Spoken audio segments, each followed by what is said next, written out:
Welcome to This Explainer. Today we are going to unpack David Graeber's absolutely fascinating exploration of value.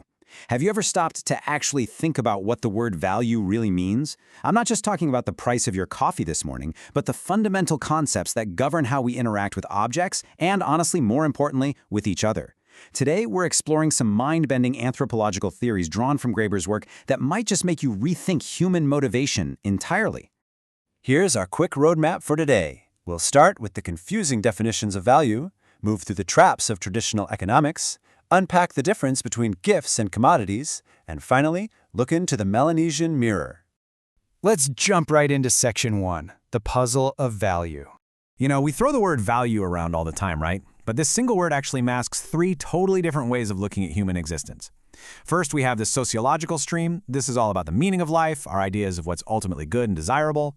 Second is the economic stream, literally the price of a refrigerator or a measure of what we're willing to give up to get something. And third, the linguistic stream, where value simply means the meaningful difference between symbols. For decades, theorists were caught in this weird theoretical limbo, trying to figure out how the ultimate meaning of life and the price of a kitchen appliance could possibly be the exact same thing.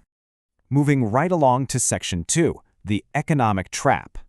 So modern economics kind of loves forcing human behavior into a really narrow, cynical box. This is the formalist view, the idea that you, me, and everyone else are essentially just selfish, maximizing calculators, trying to get the absolute most we can for the absolute minimum amount of effort. But Karl Polanyi's substantivist view argues something completely different. It says the economy isn't some standalone machine of cold calculation. Nope, it's just one embedded part of a deeply integrated social web. You literally can't separate economic motives from kinship, politics, or religion.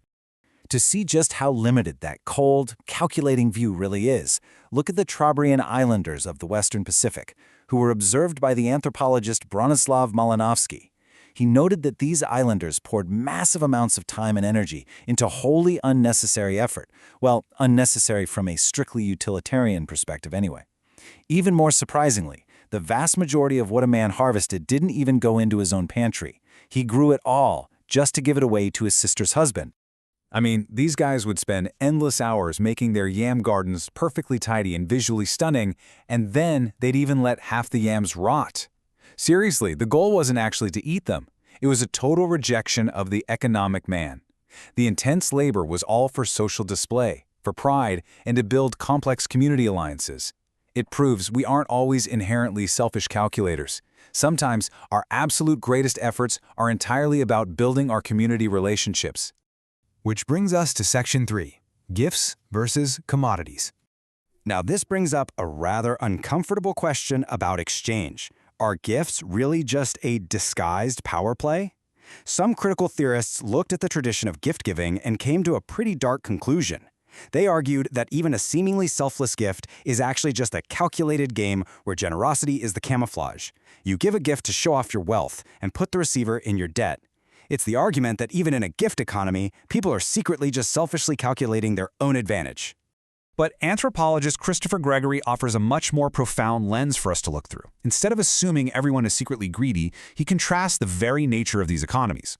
In a commodity economy, like ours, we see quantitative equivalence, exchanging money for a toaster of equal value. Consequently, this system tends to treat human labor, and therefore people, like objects. A gift economy does the exact opposite. It seeks qualitative relationships. Because gifts carry the identity of the giver, the objects themselves are treated as if they actually have human personalities and histories. And this perfectly explains how traditional societies manage the obligations of these gifts. It's called the subterfuge of delay.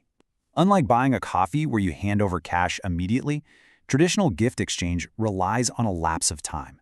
If I give you a beautiful carving today, you don't give me a pig in return right this second. You wait. This delay creates this wonderful illusion of pure, spontaneous generosity.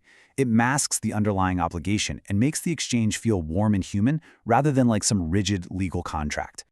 All right, let's head into our final section, Section 4, the Melanesian mirror. Let's see how all this builds into a massive paradigm shift about human identity itself. To see what's really in that Melanesian mirror, we first have to understand our own reflection.